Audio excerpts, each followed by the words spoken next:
Les Russes aussi en veulent aux Turcs aujourd'hui. Ils ont été, les Russes, battus indirectement par les Turcs sur plusieurs théâtres d'opération. D'abord en Syrie, ensuite en Libye et puis en Arménie.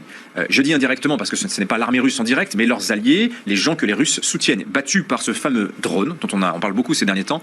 Alors il y a deux types de drones, hein, mais celui-là il s'appelle le Bayraktar TB2. Vous pouvez aller voir les vidéos, il y en a beaucoup qui tournent en ce moment.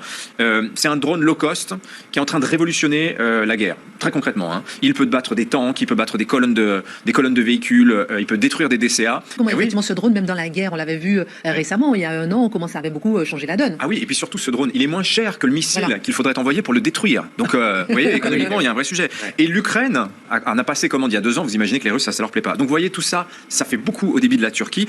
Mais c'est le tube du moment en Ukraine, voilà, c'est étonnant de parler d'une chanson au milieu de la guerre. Elle fait, je le disais, l'apologie de ces drones qu'on voit à l'écran, Bayraktar. Alors c'est un matériel d'origine turque qui a été livré à quelques exemplaires